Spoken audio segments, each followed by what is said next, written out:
of callers, including that last one, have brought up what former Vice President Joe Biden said on the Ukraine prosecutor. Here's the fact check from USA Today. You can look it up yourself. Biden leveraged $1 billion in aid to Ukraine to oust corrupt prosecutor, not to help his son.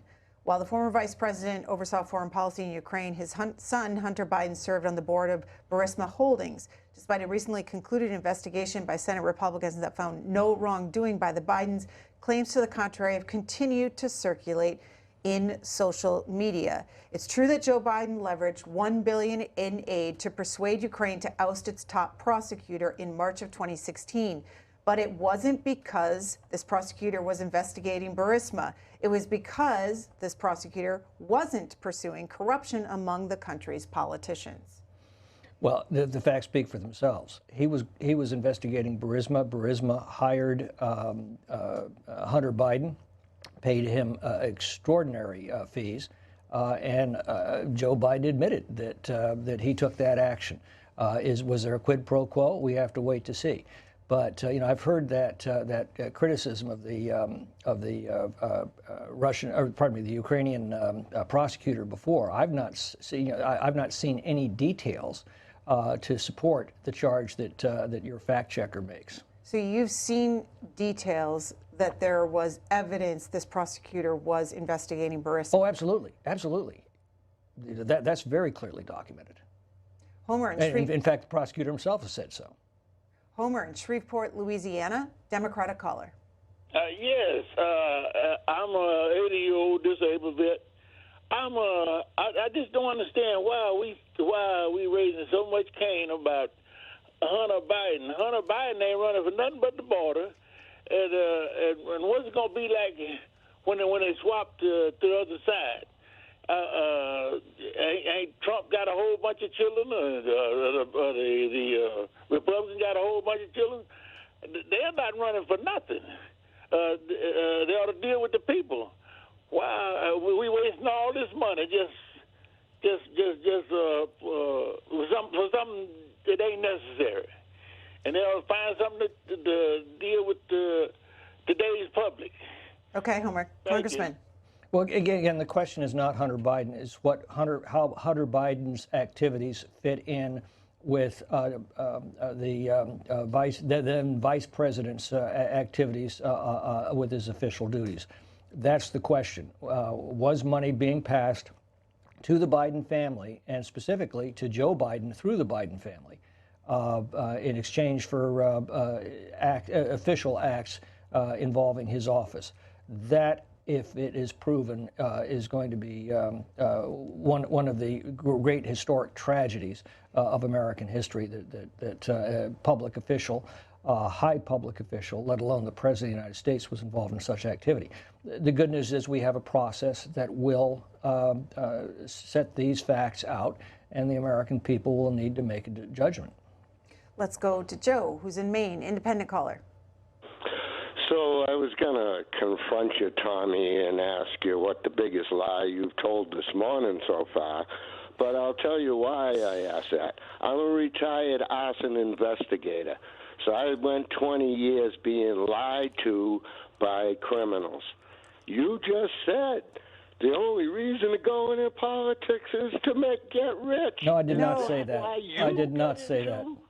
Joe, pause for 1 second, because I don't think you heard the congressman correctly, and I'll have him repeat it. Yeah, I was repeating a Harry Truman observation. You cannot get rich in politics unless you're dishonest.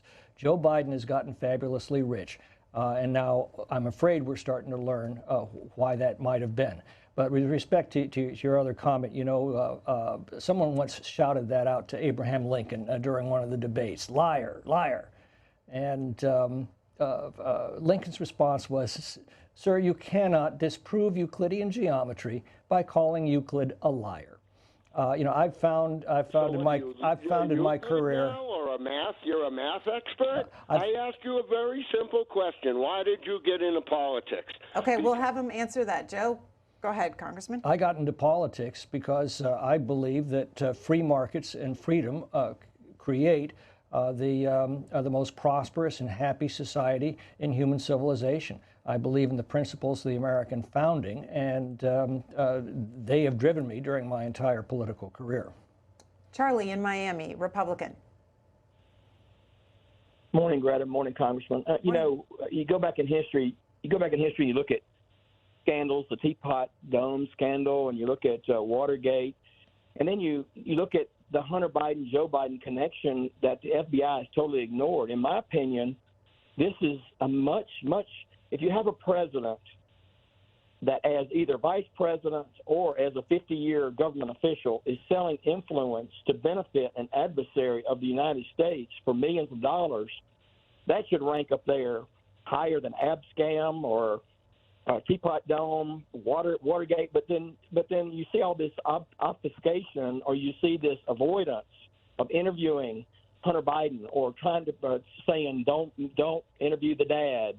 The juice is not worth the squeeze.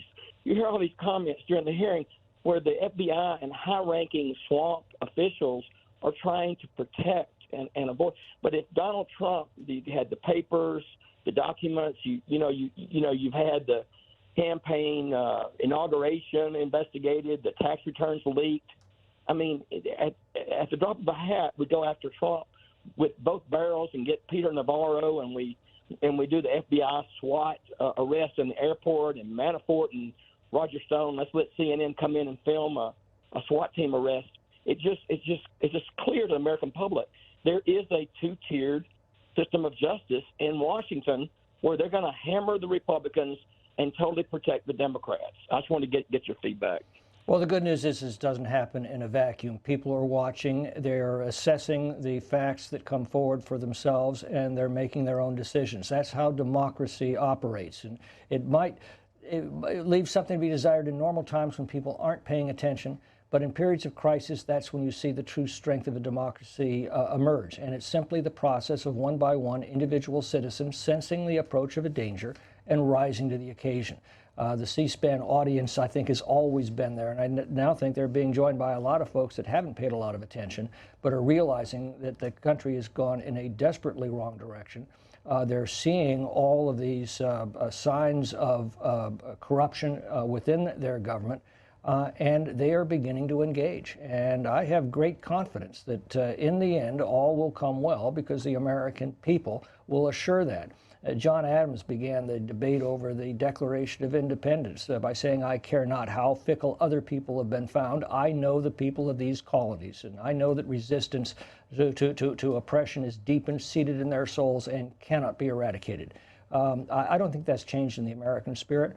We're seeing that democratic process come alive.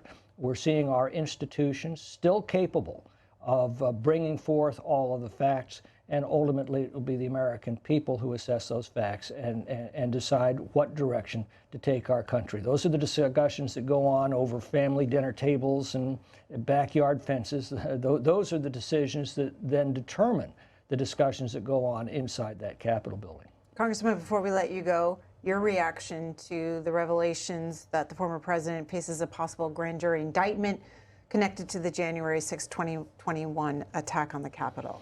You know, if you're going to break those kind of norms and prosecute a candidate for president, you'd better have a very, very strong case. And it had better be equally applied, not only to him, but to all candidates similarly situated.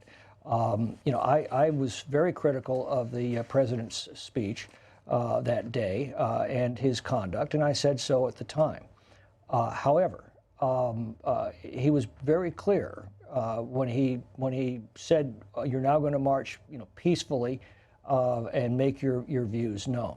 There was no incitement to violence there. I think. What about his other comments during that speech? I think that the tone and temper of the speech was not responsible, and I said so at the time. But that's still speech, and it's still protected. You know, again, you can't have discussions that we've been talking about, you know, among the American people, among the members of Congress, and at the same time punish speech, and that's what I see is happening here. Congressman Tom McClintock, thank you as always for your time. My We appreciate pleasure. it. Thank you for having me.